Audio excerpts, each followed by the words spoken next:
Note, the movie is divided into 6 narrative sequences, all of which take place chronologically, with the exception of Chapter 5, which takes place before the others. Chapter 1, Last Stage to Red Rock. In post-Civil War Wyoming in the dead of winter, Major Bounty Hunter Warren attempts to board a stagecoach driven by O.B. Jackson. Warren attempts to transport the corpses of 3 outlaws to Red Rock. O.B. directs Warren to consult John the Hangman Ruth, a carriage passenger who is a notorious bounty hunter. Ruth escorts the fugitive Daisy the prisoner Domergue to living Red Rock, collects the $10,000 reward, and watches her hanged. To prevent her from escaping, Ruth handcuffed her to her own arm. Ruth and Warren have known each other since they met in Chattanooga about 8 months ago. Ruth agrees to have Warren take them to a Passover called Minnie's Haberdashery, where they plan to take refuge from an oncoming blizzard. During the ride, Warren asks to see a letter Abraham Lincoln wrote to him. Warren retrieves a letter Ruth is reading. Daisy then spits her on her letter and Warren punches her in the face, causing her to fall from her carriage and pulling Ruth out of her carriage as well. Warren signals the driver to stop the bus, and Ruth gets up.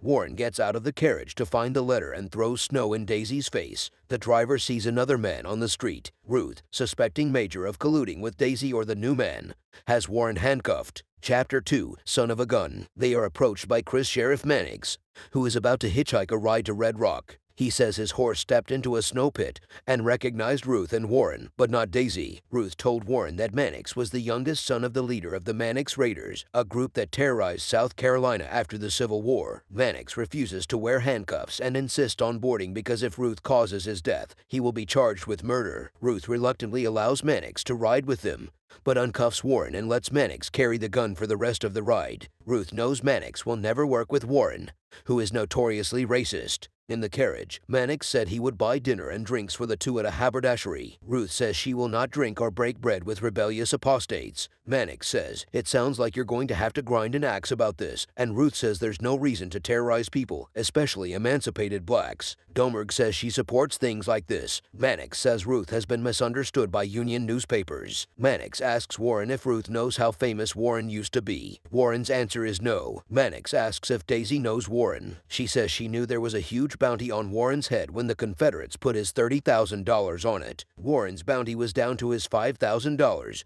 but people still tried to collect it. Warren says he killed some of them. Warren, a Union veteran, tells Ruth how to burn down the Wellenbeck prison camp and escape. Mannix is upset that so many young Southerners died there, but Warren is furious and has to apologize for why he killed the Confederates who were trying to enslave him. He also killed 37 Union prisoners of war. Warren casually said, "People die in war." Mannix says that while it is difficult to argue that war is hell, the Union Army investigated it even after the war. Mannix claims that Warren was finally allowed to serve in the cavalry during the war with the Native Americans. Ruth says Mannix has no right to speak given the atrocities his father committed against blacks. Mannix says he doesn't speak of a father who fought for the dignity of a defeat that white men in the South deserve as brothers to their Northerners. Warren asks how many black towns the Mannix have invaded in this struggle for dignity. Mannix has a lot to say, and when blacks are afraid, whites are safe. Warren quickly pointed the gun at Mannix's temple, saying that if Warren spoke with such disgust, he would kill him instantly. Mannix says he was so scared that he happened to start talking about politics and fell asleep. Chapter 3, Minnie's Haberdashery. As the blizzard rapidly approaches, the group eventually reach Minnie's Haberdashery and discover it is in the hands of Bob Mexican. He has a Passover. Warren is suspicious of Bob's explanation. Ruth and Daisy go inside and meet the others staying at the haberdashery. Oswaldo, the little man Mabry, introduces himself as the executioner of Red Rock and speaks with an English accent. He asks to see the warrant Ruth is holding for Daisy. Meanwhile, in the blinding winds of a blizzard outside, Warren, Mannix, and O.B. Bob put away their horses. Mannix and O.B. line up more ropes to find the outhouse and the snow stables, and Warren stays behind to help Bob with the rest of the stable work. Joe the cowpuncher Gage and Sanford the Confederate Smithers. Allied General. Suspecting that they will try to ambush him and free Daisy, Ruth announces his intention to keep Daisy alive in Red Rock and forcibly disarm all pistols except Warren.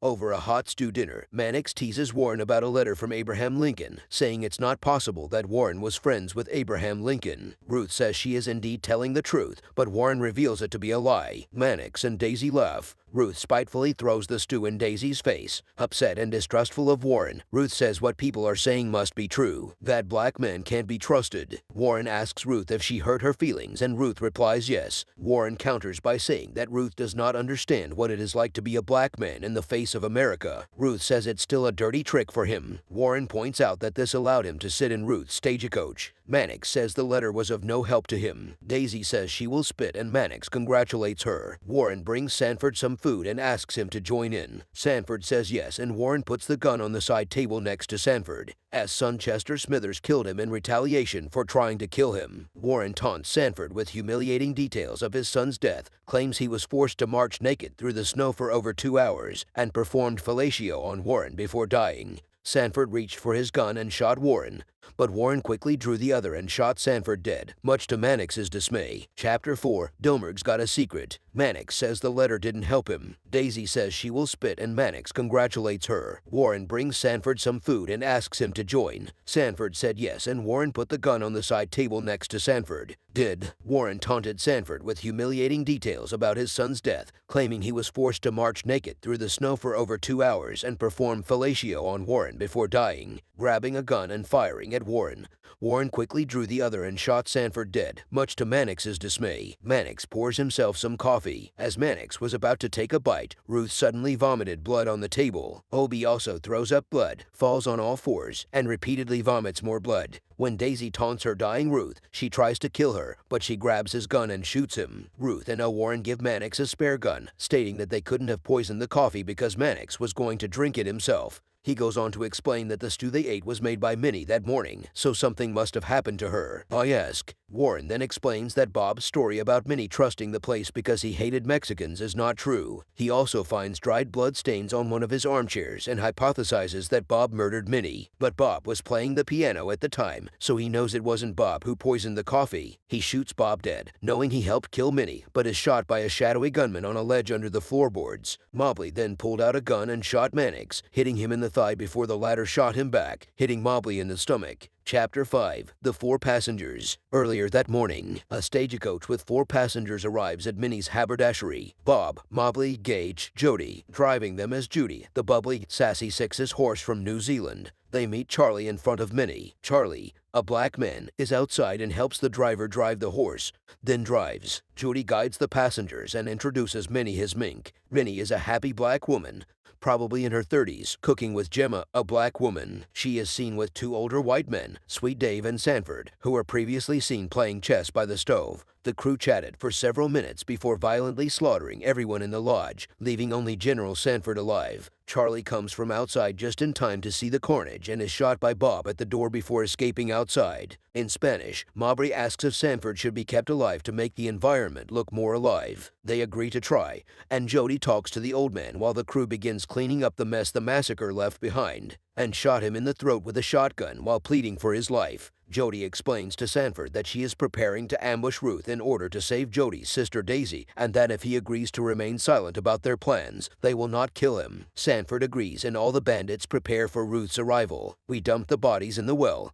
hid the guns around the shed, and cleaned up the spilled gummy bears. Jody hides in the basement. Chapter 6. Black Men, White Hell. We return to the present, with Warren strapped to his bed in excruciating pain, and him and an injured Mannix pointing their guns at the surviving lodger Domergue, Gage, and a mortally wounded Mobley. Warren tells Mannix that his genitals have been destroyed and he believes he will bleed to death. They force Jody out of the basement by threatening to kill Domergue. Warren shoots and kills Jody in the head. Domergue becomes hysterical and accuses Mannix of working with a black man. She then tries to make a deal with Mannix, explaining that her brother is the leader of a notorious gang and that 15 of his men are waiting at Red Rock. Domergue further claims that if these men kill Mannix, she will hunt Mannix, but if they kill Warren instead, she will recall them. Mannix tells Warren Domergue that he has nothing to sell but only reassures him while he listens to Domergue's offer. They count the winnings Mannix was able to collect. Bob turned out to be Marco of Mexico with a $12,000 bounty on his head, Mobley with a $15,000 bounty,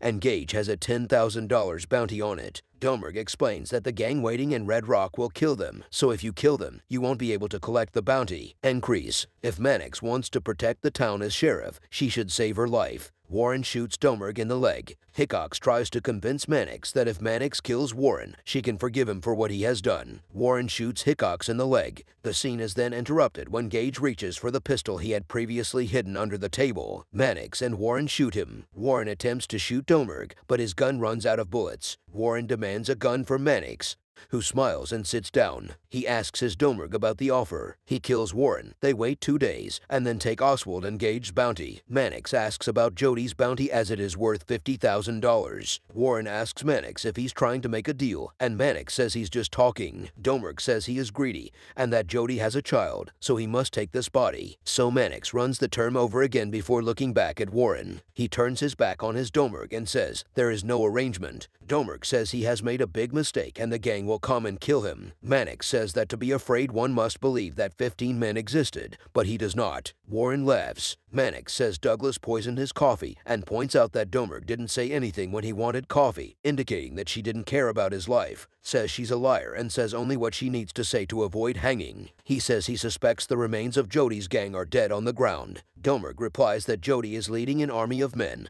but Mannix interrupts her to say that his father was leading the army. Warren nods in his approval. Mannix says he doesn't feel so good, falls to the floor, and faints from the wound on his leg. Daisy cuts off Ruth's handcuffed arms with a machete and frees herself before Douglas grabs a gun that drops to the ground. Mannix suddenly wakes up and shoots Daisy, wounding her. Persuade him to spare her so that they can hang her as they were. Now that Ruth has saved her life from the storm, they can fulfill his last wish, to see Domergue hanged. Domergue is suspended from the beam of the box. Mannix declares that this will be his first and last act as sheriff of Red Rock. Mannix stays on top of Warren but falls out of his bed onto the floor. The two men are delighted to see Domergue slowly strangled as per Ruth's last wish and law. Mannix asks Warren if he can read his letter. Mannix receives the letter with bloodied hands and reads it aloud. In it, Abraham Lincoln praises Warren's achievements and expresses his belief that the breed's progress is slowing in America. Mannix crumples up the letter and throws it away, and the film ends with Mannix and Warren waiting to die.